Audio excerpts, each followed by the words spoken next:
Saludos muy cordiales. Recapitulando la clase anterior, estuvimos haciendo el ejercicio número 15 del profesor Raymond Serway de su novena edición, donde pues acá nos daban dos fuerzas, la F1 que era menos 6i menos 4j y la F2 que es menos 3i más 7j. Y nos dicen que actuaba sobre una partícula de masa de 2 kilogramos que inicialmente estaba en reposo, por lo tanto, podemos decir que la velocidad inicial pues es igual a cero. En las coordenadas menos 2 más 4. Entonces, primero pusimos las coordenadas cartesianas donde se encontraba la masa y luego nos preguntaban que cuáles son las componentes de la velocidad de la partícula luego de 10 segundos. Utilizamos la fórmula de la velocidad final, que es igual a velocidad inicial más aceleración por el tiempo. Pero como nos decían que el movimiento inicial es igual a cero, entonces pudimos hacer cero la velocidad inicial y despejamos la aceleración, porque nos estaban preguntando cuáles son las componentes de la velocidad y luego de la aceleración para poder ver el desplazamiento.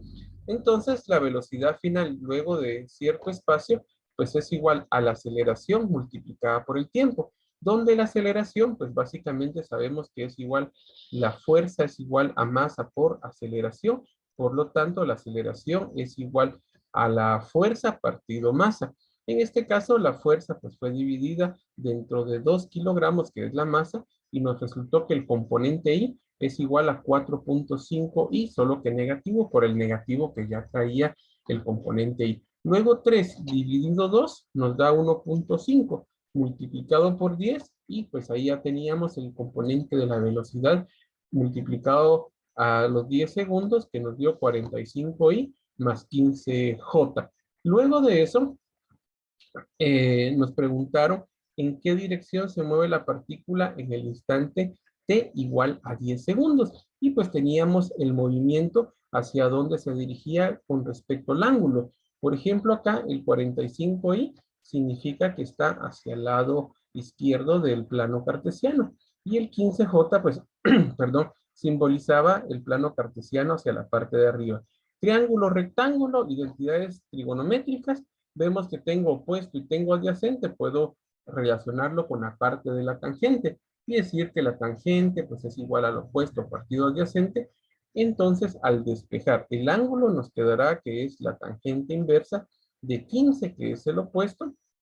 Voy a borrar esto que no quedó, de 15, que es el opuesto, solo que con color negro para que quede 15j, dividido 45, que es la parte del adyacente. Entonces nos dio 18.43 grados, pero es este ángulo delta y el ángulo siempre se tiene que dar con respecto a 0 grados o con respecto a la horizontal. Por lo tanto, teníamos que buscar este ángulo delta y decimos que, perdón, acá me equivoqué también, delta va a ser igual a 180 grados menos 18.43 y nos da un ángulo de 161.57 con las características que ya tiene el vector de velocidad, que es de menos 45 porque va hacia el lado izquierdo y 15j que va hacia el lado positivo de la y. Bueno, hasta ahí nos habíamos quedado, pero más sin embargo habían otros dos incisos y el inciso C dice: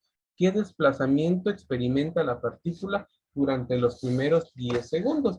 Bueno, con eso pues podemos hacer dos desplazamientos, ¿verdad? El desplazamiento en X y el desplazamiento en Y. Acá yo quería realizar una línea recta, pero no me salió. Ahora sí.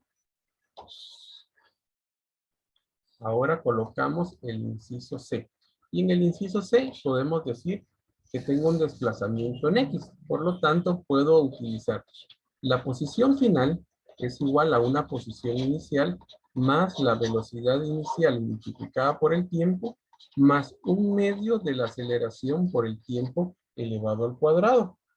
Como la posición inicial, vamos a asumir que es en el origen o cuánto se ha desplazado, voy a hacerlo igual a cero. Velocidad inicial, pues entonces también tiene igual a cero. Ahora, la posición final o la posición de desplazamiento después de 10 minutos, porque hay que recordar que se encontraba en un punto estratégico, pero la pregunta es bastante interesante. Dice, ¿qué desplazamiento experimenta la partícula durante los primeros 10 segundos? No nos está diciendo en qué posición está, sino nos está preguntando qué desplazamiento, quiere decir cuánto se ha movido. Por lo tanto, acá voy a asumir que es una posición inicial igual a 0 para poder decir que únicamente estoy hablando del desplazamiento a partir de la posición en que estaba. Entonces, por eso lo asumí como 0. Repito una vez más, con mucho gusto.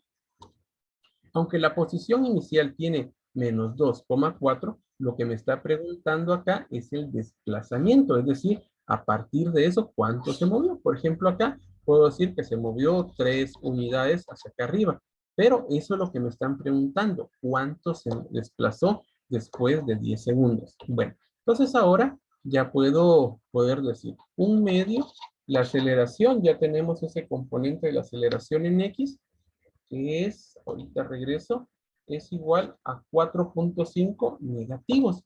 Entonces coloco acá menos 4,5, que es el componente de la aceleración en X, multiplicado por el tiempo, que es 10 elevado al cuadrado.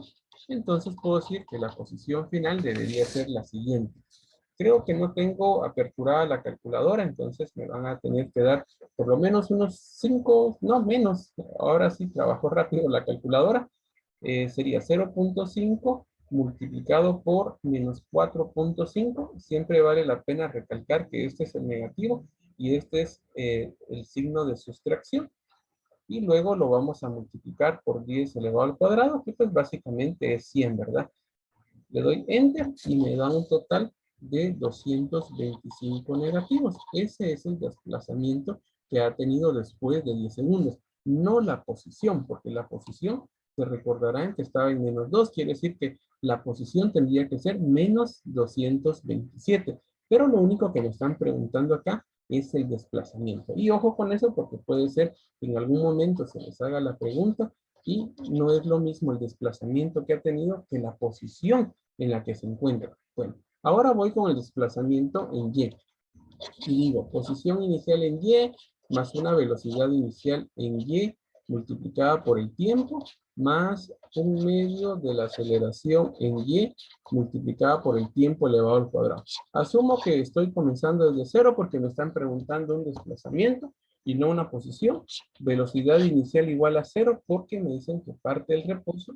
Entonces digo que la posición final en Y va a ser igual únicamente a un medio de la aceleración en Y por el tiempo elevado al cuadrado. En otras palabras, pues puedo colocar el valor de la aceleración en Y, que me voy rápidamente a la pantalla anterior y veo que es 1,5 en J. Por lo tanto, coloco acá 1,5 de la posición de la aceleración en J, multiplicada por el tiempo, en el cual me están diciendo claramente que son 10 segundos, y esto lo elevo al cuadrado. Una vez más, le pedimos favor a la calculadora y será un medio, que es exactamente lo mismo que 0,5, multiplicado por 1,5 multiplicado por 10 elevado al cuadrado. Y nos da un total de 75. Entonces, ahí ya tenemos un desplazamiento. Y el desplazamiento, que no es la posición, oigan bien, el desplazamiento es igual a menos 225, el cual se desplazó en y 75 en J. Ese es el desplazamiento, no es la posición en la que se encuentra. ¿Hay un inciso más? Sí. ¿Cuáles son las coordenadas de la partícula después de 10 segundos? Y ahí sí está interesante porque teníamos una posición inicial de menos 2,4J positivo. Entonces ahí sí es la posición D. Entonces escribo D, que es la posición. Hubo un desplazamiento inicial, X final menos X inicial, ¿cuánto será el desplazamiento? Eso significa que teníamos menos 225 de desplazamiento y le tengo que agregar la posición inicial, entonces será menos 227 en Y. En la parte de desplazamiento en Y, un delta Y le vamos a poner, que es la posición final, es igual a 75, que fue lo que se desplazó, pero originalmente ya estaba en una posición que era la posición 4, entonces colocamos acá 4 unidades más 75, esto será igual a 79 en J. Por lo tanto, puedo decir que la posición final de esta partícula en I es igual a menos 227I más 79 en J. Y ahí tenemos el resultado final de este ejercicio, ¿verdad? Bueno, ahora vamos a hacer otro. Y este otro contempla algunas cosas interesantes, que es el siguiente. Me voy al texto nuevamente y ahorita les digo cuál vamos a realizar.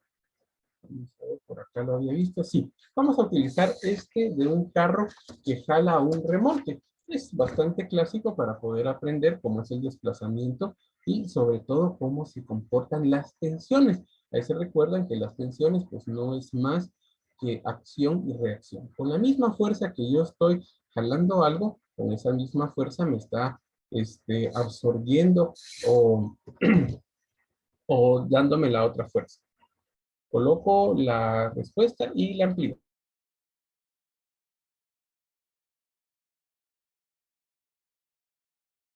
Yo creo que ahí está suficiente. Si no, pues un poquito más. Bueno, entonces ahora sí. Dice, un carro de 1000 kilogramos. Cuando me está diciendo ya de 1000 kilogramos, lo primero que se me viene a la mente es poder colocar una parte de datos. Y en esa parte de datos puedo decir que la masa del carro es igual a 1000 kilogramos.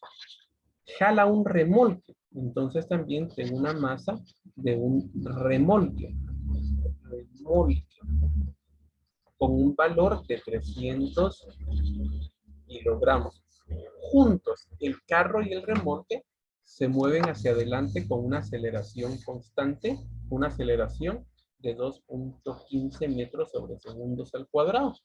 Coloco también el valor 2.15 metros sobre segundos elevados al cuadrado. Y acá pues hay algo bastante importante que tiene que ver en casi algunos de los ejercicios que nos digan.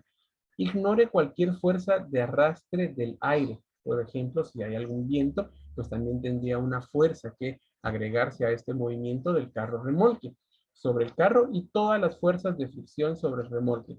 Hay que recordar que también existe un coeficiente de fricción cinético, un coeficiente de fricción estático, y lo cual pues vamos a practicarlo también en este ejercicio, aunque nos estén diciendo que lo vamos a ignorar, pues es bastante importante poder platicar del mismo. Hago un pequeño diagrama de cuerpo libre, y el diagrama de cuerpo libre yo siempre vengo y hago las iniciales, diagrama de cuerpo libre, DSL. Entonces hago primero el dibujito del carro. Vamos a pensar acá un pequeño dibujito del carro. Y este pues está arrastrando un remolque. Entonces lo vamos a unir por acá. Tenemos un remolque por este lado. Lo voy a hacer como una caja, como una parte rectangular. Le vamos a poner acá su puertecita de entrada, una supería. Y acá le vamos a poner una serie de ventanas para que las personas que vayan acá disfrutando el viaje vayan contentos acá. Digamos que ustedes ya van de viaje después de haber aprobado el curso de física. Bueno, entonces ya tenemos ahí un diagrama de cuerpo libre. Vamos a asumir que este va sobre una carretera. Voy a hacer la alusión que sea de color verde, pensando que es el campo. Dice, determine la fuerza neta sobre el carro. Bueno, acá tenemos que realizar todos los componentes que pensemos que están ejerciendo fuerza sobre el carro. Primero voy a pensar en el carro. Y el carro, pues, básicamente por el peso que tiene, el peso no es más que la fuerza gravitatoria que tiene sobre el mismo, que es igual a la masa multiplicada por la gravedad. Sobre la superficie del carro también ejerce una fuerza contraria a lo que es el peso, y lo cual es la normal, solo que la normal pues tiene que estar exactamente a 90 grados de la horizontal. Por lo tanto, siempre vamos a decir acá que existe un ángulo de 90 grados, y lo voy a representar con una n minúscula simbolizando la normal. ¿Qué es la normal? Pues no es más que el peso con el cual se está ejerciendo sobre el suelo, acción y reacción de Sir Isaac Newton, y entonces este mismo le responde. ¿Y cómo se llama esa fuerza? Pues es la fuerza normal. Hay una aceleración Claro, vamos a colocar la aceleración y vamos a asumir para este lado la aceleración, porque nos dicen hacia adelante y esa aceleración tiene un valor de 2.15 y las dimensionales se recordarán desde la unidad 1, aceleración metros sobre segundos elevados al cuadrado. Bueno, sí, acá también existe otra situación que es la tensión, la cual yo la voy a colocar con color azul. Y aquí hay que preguntarse, y ustedes también quiero que se pregunten en casita, hacia dónde va la tensión viéndola desde el carro. Imagínense que ustedes son el carro y existe una fuerza que es la fuerza de la tensión. ¿Será que el carro siente que la tensión va hacia la izquierda o siente que va hacia la derecha? ¿Qué piensan ustedes? ¿Hacia la derecha o hacia la izquierda? ¿Qué piensan ustedes cómo va la tensión? Imagínense que ustedes son el carro, hipotéticamente, ¿verdad? Y están arrastrando algo. ¿Hacia dónde creen que lo arrastra la tensión? Correcto, lo está jalando hacia el lado izquierdo. Hacia este lado los está jalando la tensión. Ahora, imagínense que ustedes son el remolque. El remolque, ¿cómo ve la tensión? Pues que lo están arrastrando hacia el lado derecho. Por lo tanto, la tensión para el remolque va a ir hacia el lado derecho. Y la tensión para el carrito está sintiendo ese peso que lo están jalando, por lo tanto va hacia el lado izquierdo. Como siempre, hacia acá abajo voy a tener la influencia de la gravedad por los parámetros que tocan el suelo de color rojo que estoy colocando acá. Y esto pues es igual a la masa multiplicada por la gravedad. Según la acción y reacción, yo sé que existe una fuerza contraria al peso sobre la superficie que está a 90 grados exactamente y el cual también es la normal. Eh, Como esta no ejerce alguna fuerza adicional, solo sé que la tensión es lo que está generando ese movimiento sobre el remolque. Por lo tanto, nuestro diagrama de cuerpo libre debería de quedar simplemente así. La masa, gravedad hacia abajo, la normal, la aceleración hacia arriba, la tensión hacia este lado, sobre el carro, ¿verdad? Estoy hablando que si yo fuera el carro, si yo soy el remolque, estoy sintiendo la tensión hacia el lado derecho. Ahora, voy a hacer la sumatoria de fuerzas, y esa sumatoria de fuerzas voy a incluir de una vez mi inciso A, donde me dicen que determinemos la fuerza neta sobre el carro. Y puedo decir la sumatoria de fuerzas sobre el carro, es decir, cómo lo ve el carro, ¿verdad? Es igual a la masa multiplicada por la aceleración. Como siempre, no vamos a olvidar las grandes enseñanzas de René Descartes y voy a poner mi pequeño plano cartesiano acá. X positivo, X negativo, Y positivo y Y negativo. Todo movimiento que vaya hacia el lado derecho lo voy a colocar como positivo. Todo movimiento que vaya a la izquierda lo voy a colocar como negativo. Todo movimiento que vaya hacia arriba lo voy a colocar como positivo. Todo movimiento que vaya hacia abajo lo voy a colocar como negativo. Ahora consideremos la aceleración, la cual, se recuerdan que esta es una fórmula. La fuerza es igual a masa multiplicada por la aceleración, la fuerza del carro, ¿verdad? Esta va hacia el lado derecho, por lo tanto, tengo que colocarle un signo y debería ser positivo porque va hacia la derecha. Entonces digo que la fuerza del carro en X va hacia el lado derecho, por lo tanto es positivo. En X, voy a poner acá, sumatoria de fuerzas del carro en X. Ahora, ¿qué otra fuerza del carro sobre X? No puedo poner la normal, no puedo poner el peso porque no están sobre X, sino el movimiento, estoy hablando solo en forma horizontal. Entonces, la otra fuerza que está ejerciendo es la tensión, pero como esta va hacia el lado izquierdo, le tengo que colocar negativo. Entonces digo que la tensión es igual a la parte negativa, masa multiplicada por la aceleración. Entonces, ¿cuál será la sumatoria de fuerzas netas? Pues básicamente la masa que tiene el carro, que es de 1000 kilogramos, multiplicado por la aceleración, que es igual a 2.15 metros sobre segundos al cuadrado, y nos dará un total de 2150 newtons, ¿verdad? Esa es la fuerza que tiene neta sobre el carro. Ahora nos vamos al inciso B. En el inciso B nos dicen algo. La fuerza neta sobre el remolque. Bueno, acá pues está bastante fácil porque la única fuerza que está viendo el remolque básicamente es la tensión. Y en este caso pues la tensión va hacia el lado derecho. Y como no hay otra, puedo decir que la sumatoria de fuerzas en X debido al remolque, aquí va a ser igual. Voy a poner una llave acá. Solo tengo la tensión y como va hacia el lado positivo, hacia el lado derecho, le pongo positivo. Y esto aquí es igual, la sumatoria de fuerzas es igual a masa por aceleración. ¿Cuánto es la masa del remolque? Es igual a 300. La aceleración a la que se está moviendo, porque tiene que tener la misma aceleración que el carrito, es igual a 2.15 metros sobre segundos al cuadrado. Me voy a la calculadora y hacemos de una vez la multiplicación. 300 multiplicado por 2.15 y nos dará un total de 645. 645 y le vamos a agregar las dimensionales que son la parte de Newton.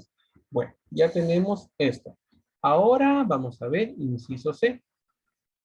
La fuerza ejercida, voy a colocarlo por acá, inciso C, la fuerza ejercida por el remolque sobre el carro. Bueno, entonces ya descubrimos que acá hemos encontrado la tensión, que es de 645 newtons. Pero el carro, ¿cómo es entonces la tensión? Vengo y digo, según la ley de Newton, acción y reacción. La misma fuerza que está ejerciendo la tensión hacia el lado derecho, tiene que ser la misma tensión hacia el lado izquierdo. Por lo tanto, puedo decir con mucha seguridad, basado en las leyes de Newton de acción y reacción, que dice, la fuerza ejercida por el remolque sobre el carro. ¿Qué fuerza está ejerciendo el carro o qué fuerza está sintiendo el carro del remolque? Pues la misma que la tensión. Entonces ponemos que es igual a 645 newtons, que es exactamente lo mismo, acción y reacción. En el caso del inciso D, ahí sí es distinto, porque dice la fuerza resultante ejercida por el carro sobre el camino. Y acá pues podemos poner dos, ¿verdad? La sumatoria de fuerzas en X, sumatoria de fuerzas en X, que básicamente, ¿qué está sintiendo el camino? Pues está sintiendo esto y también está sintiendo la tensión. Eso es lo que siente el camino. Entonces podemos decir 2150 más 645 newtons. ¿Cuánto será igual? Vamos a ver, 150 sería 2795. Por favor, me corrigen si estoy equivocado. Ok, sí, dice que sí está correcto acá. ¿Me están corrigiendo? Sí, está correcto. Entonces, eso es lo que ve la fuerza resultante por el carro sobre el camino. Pero también no puedo despreciar otra fuerza que es la sumatoria de fuerzas en Y, que es la que realmente pues está soportando todo el peso. Y ahí pues veo la parte en Y. Y dijimos, todo lo que vaya hacia arriba es positivo y todo lo que vaya hacia abajo pues es negativo. Y acá pues hay algo interesante que el movimiento, esta aceleración pues no tiene influencia en la parte de Y, únicamente en la parte de X. Por lo tanto, la sumatoria de fuerzas en Y, que es igual a masa por aceleración, como la aceleración en Y solo es la gravedad que realmente ejerce la fuerza, esto pues es igual a cero porque no hay movimiento en Y. Entonces puedo decir, hacia arriba, ¿qué fuerza tengo? Tengo la fuerza de la normal. Hacia abajo, ¿qué fuerza tengo? Que es igual a la masa por la gravedad, que es el peso. Y como la aceleración del movimiento únicamente va en X, no tengo que tomarla en cuenta. Por lo tanto, esto es igual a cero. Y digo básicamente que la normal pues es igual a la masa multiplicada por la gravedad, que básicamente será, ¿cuánto es la masa del auto? 1000. ¿Cuánto vale la gravedad? 9.81. Por lo tanto será 9810 newtons, que es lo que soporta el, el peso o lo que está soportando en Y la parte de la carretera. Vamos a hacer un último ejercicio Y este pues está bastante interesante porque aunque no hemos visto fuerzas magnéticas, ya lo incluye. Y vamos a hacer el ejercicio número 26. Y nos habla de un tornillo de 65 gramos. Vamos a darle nueva captura.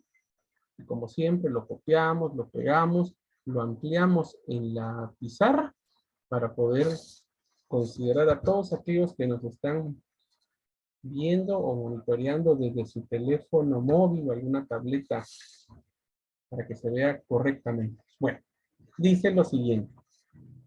Un tornillo de hierro de 65 gramos de masa cuelga de una cuerda de 35.7 centímetros de largo. Bueno, entonces vamos a colocar algunos de los datos.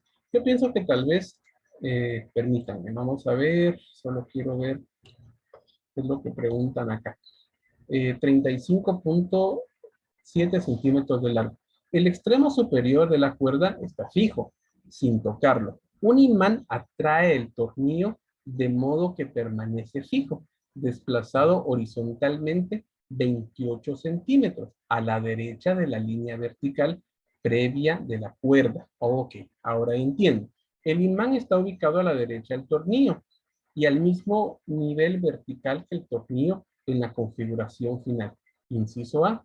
Dibuja un diagrama de cuerpo libre del tornillo. Encuentre la tensión en la cuerda y encuentre la fuerza magnética sobre el tornillo. Bueno, entonces yo pienso que lo primero que podemos hacer acá es empezar a hacer el inciso A sobre el diagrama de cuerpo libre. Entonces vamos a colocar acá, digamos, una pared superior, la cual estoy asurando.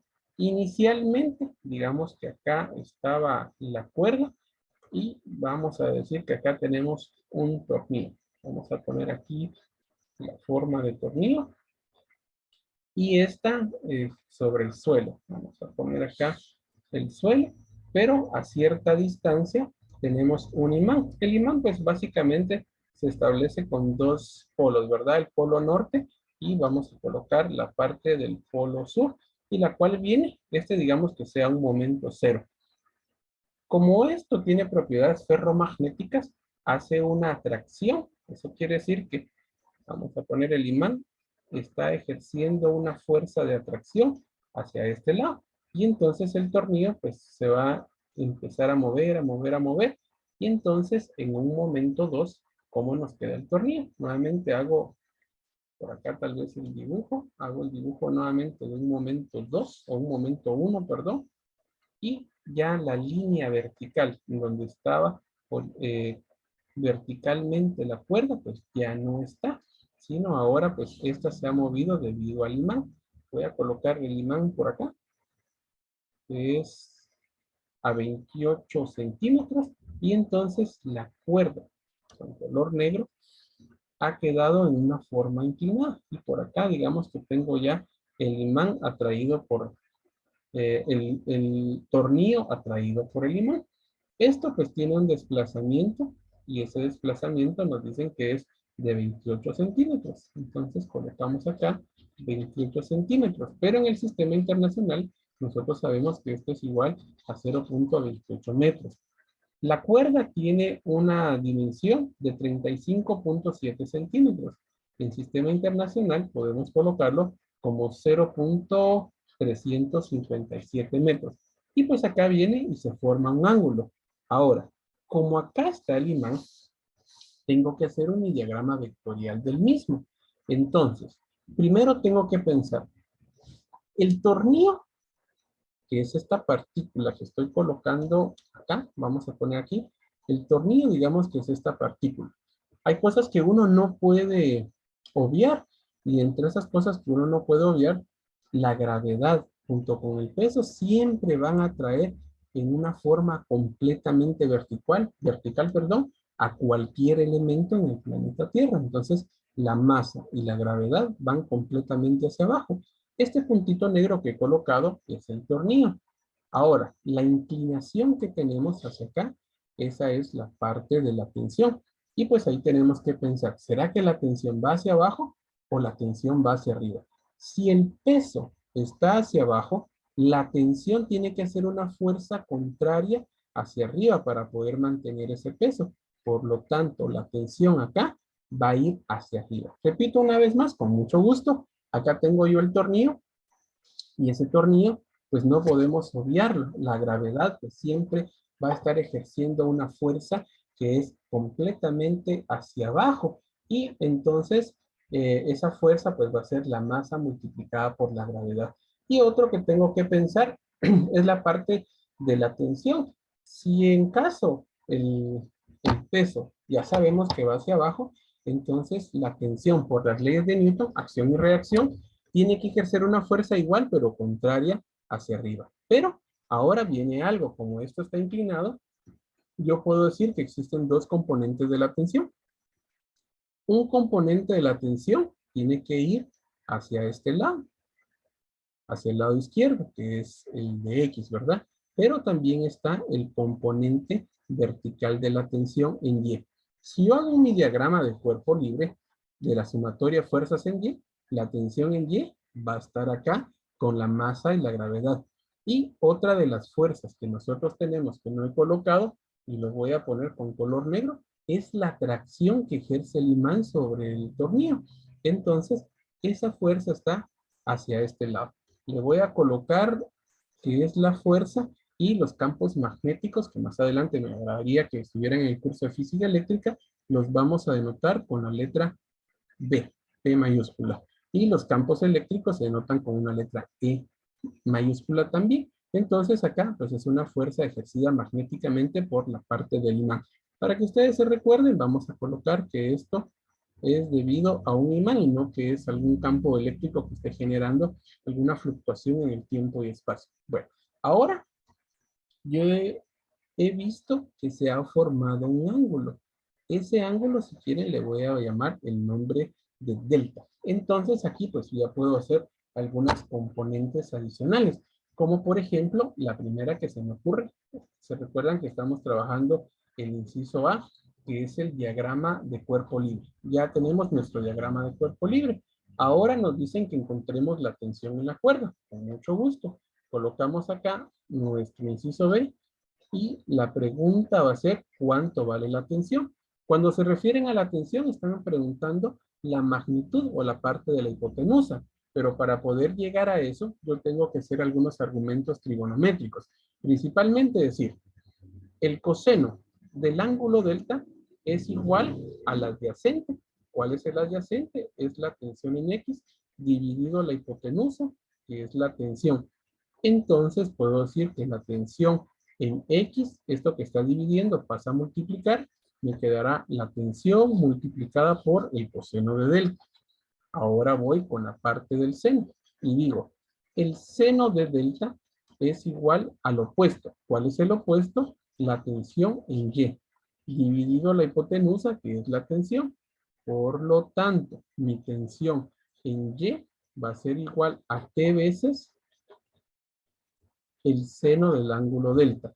¿Conozco algunas actividades? Por el momento, pues no conozco mayor situación de la tensión y el ángulo, pues creo que sí podemos tener el ángulo, porque el ángulo es igual a tener adyacente y tener hipotenusa, adyacente e hipotenusa, podríamos asociarlo claramente con el ángulo del coseno. Entonces, esa parte sí la podemos obtener. Y puedo decir, el coseno del ángulo delta es igual al adyacente. ¿Cuánto vale el adyacente? Es la tensión en X, pero también hay un desplazamiento que estoy acá marcando con color rojo, que es igual a 0.28 metros. Entonces coloco ese desplazamiento dividido la hipotenusa. ¿Y cuál es la hipotenusa? Pues es la longitud de este triángulo rectángulo que se ha formado con la cuerda, que es 0.357. Entonces puedo obtener que el ángulo delta va a ser igual al coseno inverso del valor de 0.28 dividido dentro de 0.357. Cierro mi paréntesis y me voy muy rápidamente a la calculadora para conocer cuál es el valor de este ángulo. Segunda función, ¿no? Siempre verifico que esté en la parte de grados para no confundirme y digo coseno inverso, una parte fraccionaria como siempre, selecciono el número 1, 0.28 en el numerador y 0.357 en la parte del denominador. Cierro paréntesis y veo que me ha salido un ángulo de 38.34. Verifico si mi memoria es correcta. Sí, de una vez tenemos ese ángulo delta. Ahora empiezo mi diagrama de cuerpo libre con mi sumatoria de fuerzas. Y puedo decir lo siguiente. La sumatoria de fuerzas en Y es igual a la masa multiplicada por la aceleración. Y pregunto, ¿hay algún movimiento oscilante con la cuerda? Pues el ejercicio no me menciona que hay un movimiento. Por lo tanto, no existe aceleración. Y si no existe aceleración, la sumatoria de fuerzas en Y es igual a 0. Entonces digo, sumatoria de fuerzas en Y es igual a 0. Pero entonces pregunto, ¿qué fuerzas influyen en la parte de Y?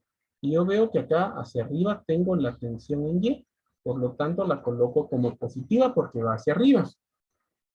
Y ahora veo que hacia abajo tengo la masa y hay gravedad, por lo tanto eso lo voy a poner como negativo y como no hay movimiento en Y, esto vale 0. Por lo tanto, la tensión en Y, ¿cuánto vale? Vale tensión multiplicada por el seno de delta, donde delta es igual a 38.34 grados. Esto que está restando pasa al otro lado como multiplicación.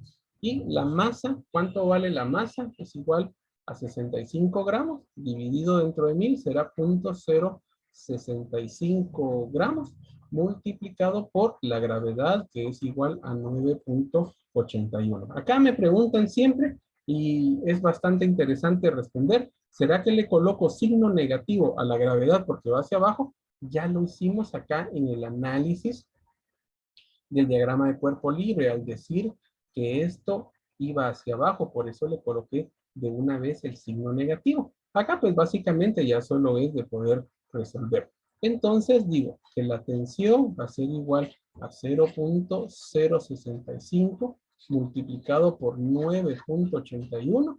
Todo esto dividido dentro del seno de 38.34 grados. Bueno, una vez más a la calculadora y ya tendríamos nuestra tensión. Sería parte fraccionaria, número 1, 0.065 kilogramos por 9.81 de la gravedad. Todo esto dividido el seno de 38.34 grados. Cerramos paréntesis y nos da 1.03. 1.027 voy a colocar, 1.027 newtons de la tensión. Entonces ya pues tenemos el inciso A y ya tenemos el inciso B. Ahora nos hace falta un último inciso y nos dicen encuentre la fuerza magnética del tornillo. Bueno, abrimos un tercer inciso y eso debería de ser la sumatoria de fuerzas en X es igual a la masa multiplicada por la aceleración. Vuelvo a ver acá y en X únicamente tengo la fuerza del imán. No me están hablando de una aceleración, por lo tanto la aceleración es igual a 0. Y hay un momento en que el tornillo junto con el imán quedan en forma estática, quiere decir que no se mueven. Por lo tanto, la sumatoria de fuerzas en X, al igual que fue en Y, acá en X, es igual a 0. Y entonces puedo ver qué fuerzas están ejerciendo únicamente en X. Esta, la del imán, es hacia el lado derecho, por lo tanto es positiva. Y digo entonces, vamos a poner acá una pequeña llave. La fuerza magnética es positiva porque va hacia el lado derecho según mi diagrama de cuerpo libre. Hacia el lado izquierdo tengo la tensión en X. Como va hacia el lado izquierdo, le coloco el signo negativo. Y todo esto pues es igual a 0. Por lo tanto, puedo decir que la fuerza magnética es igual al positivo de la tensión en X. Pero la tensión en X ya sabíamos que es la tensión multiplicada por el coseno de delta. Entonces ponemos que es la tensión multiplicada por el coseno de delta. La tensión tiene un valor de 1.027 newtons y delta es igual a 38.34 grados. Por lo tanto, la fuerza magnética va a ser igual a 1.027 newtons multiplicado por el coseno de 38.34 grados. Cierro paréntesis y ahora pues ya solo me queda poder operar con una calculadora. Venimos y digo 1.027 multiplicado por el coseno. También acá tengo el valor exacto. Cierro mi paréntesis y le doy Enter. ¿Cuánto nos queda? 0.080 y... Estoy viendo si lo dejamos como 0.806, voy a dejar 0.806 newtons, que sería la resultante de la fuerza magnética. Bueno, espero que les haya agradado estos ejercicios y como siempre los espero en la próxima clase para poder seguir viendo este tipo de ejercicios.